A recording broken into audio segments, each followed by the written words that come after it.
नमस्कार दोस्तों, बाजार हाट न्यूज़ चैनल के एक नए एपिसोड में आप लोगों का बहुत बहुत स्वागत है। दोस्तों, यहाँ पर हम लोग बैंकिंग स्टॉक्स के एनालिसिस करेंगे जो 8 जून 2020 मंडे के लिए वैलिड हो सकता है। अगर वो लेवल ब्रेक करता है तो बैंकिंग स्टॉक्स पे ट्रेड किया जा सकता है, लेकिन यहाँ पे कोई पर्सनल बाइंग और सेलिंग की सलाह नहीं है। याद रखिएगा, ट्रेड करने से पहले अपने फाइनेंशियल एडवाइजर से सलाह मशवरा जरूर कर लें।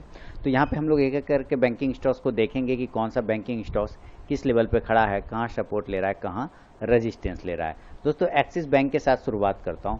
और एक्सिस बैंक के बारे में मैंने पिछले बार भी बताया था आपको कि 420 को जब ये ब्रेक करेगा तो 440 तक का एक टारगेट देगा। अभी इसके पास इंपॉर्टेंस जो सपोर्ट है वो 390 का है। अगर 390 को नीचे की साइड में अगर ये ब्रेक कर देता है तो कमजोर हो जाएगा, 370 तक आ सकता है। ऊपर की साइड में अगर 420 ब्रेक करता है तो 440 तक जा सकता है। बंधन बैंक पे दोस्तों नजर रखिए, ब्रेकआउट मिल सकते हैं आप बंधन बैंक में। पोजिशनल कॉल मेरा दिया हुआ पहले से भी बंधन बैंक में। ऊपर की साइड में अगर एक बार 255 ब्रेक करे तो इंट्राडे में 265 मिल जाएगा, और 275 के ऊपर तो फिर बंधन बैंक का कॉल वैलिड हो जाएगा 300 के टारगेट के लिए, 325 के लिए। बैंक ऑफ बड़ौदा देखिए अच्छा वॉल्यूम के साथ चल रहा है स्टॉक। जब तक ये चल रहा है हम लोग स्टॉप लॉस हर प्रीवियस कैंडल के लो पे लगाते चले जाएंगे। सिंपल बात समझ लीजिए, 42 का स्टॉप लॉस मेंटेन करके चलिए बैंक ऑफ बड़ौदा में। वॉल्यूम पिछले कुछ दिनों से सारे पीएसयू बैंक ने काफ़ी अच्छा वॉल्यूम जनरेट किया है, क्योंकि बैंक निफ्टी में काफ़ी तेज आया हुआ है मूवमेंट, इस वजह से। तो ऊपर एक रेजिस्टेंस, हर एक लेवल पे इसको रेजिस्टेंस है। तो अगर ये ऊपर की साइड में 48 के ऊपर अगर क्लोज करता है तो एक टारगेट हम लोग 52 तक का उम्मीद करके चल सकते हैं बैंक ऑफ बड़ौदा में। बैंक ऑफ इंडिया की बात करें तो ये भी ठीक उसी की तरह देखिए, एक दिन भी पिछले पूरे सप्ताह एक दिन भी ऐसा नहीं है जब इसने रेड कैंडल बनाया। हर दिन इसने पॉजिटिव कैंडल बनाया, ग्रीन कैंडल बनाया। इंपॉर्टेंट स्टॉप लॉस जो अब लगेगा 37 का लगेगा, अगर आप लोगों ने पोजीशन बनाया हुआ है तो 37 का स्टॉप लॉस लगा के होल्ड करिए। अगर ये एक बार 44 निकलता है तो एक बार 46 की तरफ जाने की कोशिश करेगा bank of India. Canara bank की बात करते हैं। अब केनरा बैंक में भी वही सेम कंडीशन देखिए। केनरा बैंक, इसका वीकली चार्ट अगर हम लोग देखें, अगर कुछ मिलता है वीकली चार्ट से तो फिर और भी बेहतरीन तरीके से हो सकता है। लेकिन वीकली चार्ट पर भी एक रेजिस्टेंस है 107 रुपये का। अगर उसको ब्रेक करेगा वीकली चार्ट पर तो फिर डेली के चार्ट पर एक मूवमेंट आना चाहिए 107 के ऊपर, फिर हमारा ट्रेडिंग 115 रुपये के टारगेट के लिए हो सकता है केनरा बैंक में। फेडरल बैंक की बात करें तो फेडरल बैंक 49 का एक रेजिस्टेंस है, 49 के ऊपर निकलेगा तो एक बार टारगेट आपको 52 तक दे सकता है फेडरल बैंक। तो आप नज़र रख सकते हैं फेडरल बैंक पे भी। HDFC बैंक देखिए दोस्तों, जब तक ये 960 के ऊपर, मैंने जिस दिन 960 से बोला है कि जब भी 960 के ऊपर निकले अच्छा पोजीशन बनेगा। इसने टारगेट 1050 तक का दे दिया। मेरा 1000 था और 1050 था, दोनों ही टारगेट इसने अचीव किया। लेकिन अब नया पोजीशन हम लोग यहाँ पे नहीं बनाएंगे। नया पोजीशन हम लोग बनाएंगे 1050 के ऊपर, और टारगेट हमारा 1070 से लेके 1110 और 20 के आसपास का हो सकता है HDFC बैंक में। ICICI बैंक अच्छा पोजीशन बन रहा है।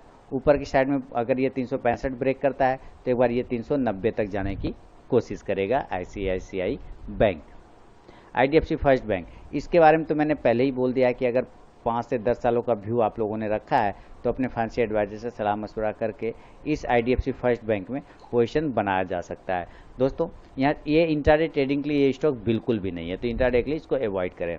इंडियन बैंक, क्या कहा मैंने कि सारे PSU बैंक में आग लगी हुई है, आप देख रहे हैं सारे स्टॉक्स भागे जा रहे हैं। लेकिन अभी इंडियन बैंक में ऊपर एक रेजिस्टेंस है 56 का, उसके बाद रेजिस्टेंस है 60 का। ये दो लेवल अगर ब्रेक होता है तो एक बार इस गैप को फिल करेगा, 63 के टारगेट के लिए जा सकता है इंडियन बैंक।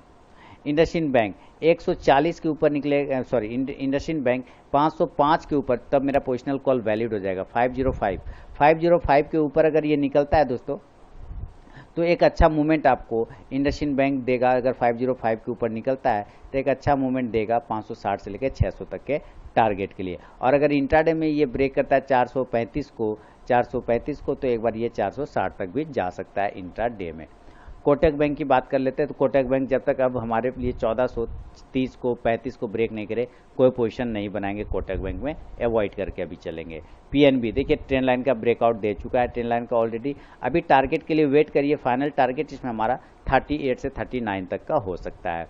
RBL बैंक 140 के ऊपर निकलेगा RBL बैंक तभी पोजीशन बनाएंगे, नहीं निकलेगा नहीं बनाएंगे। 140 के ऊपर निकलेगा 160 तक का टारगेट RBL बैंक आपको दिखा सकता है, तो नज़र बना के रखिए दोस्तों RBL बैंक पर। स्टेट बैंक ऑफ इंडिया, देखिए एकदम हर एक कैंडल के लो पे स्टॉप लॉस लगाइए और वेट करिए, सीधा सीधे हिसाब है। स्टॉप लॉस अब लगा लीजिए 170 के आसपास का, और याद रखिए 165 के ऊपर स्टॉप लॉस इसका पहले था, अब वो उठ के चला जाएगा 170 का। 170 का स्टॉप लॉस लगा के होल्ड करिए, टारगेट 190 तक के आते हुए आपको दिख सकते हैं।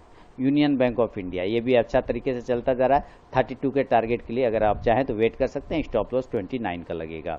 यस बैंक पे अच्छा नया पोजीशन हम लोग 33 के ऊपर बनाएंगे यूनियन बैंक में, उसके पहले नहीं बनाएंगे। यस बैंक पे कोई व्यू नहीं है, लेकिन जिन लोगों ने पोजीशन बनाया 17 रुपये का स्टॉप लॉस लगा के वेट कर सकते हैं। तो ये था दोस्तों बैंकिंग स्टॉक्स पे मेरा अपना व्यू। अगर वीडियो और एनालिसिस पसंद आता है तो जरूर लाइक कीजिए, चैनल को सब्सक्राइब नहीं किया सब्सक्राइब कर लीजिए दोस्तों। मिलता हूँ नेक्स्ट वीडियो में, तब तक के लिए धन्यवाद।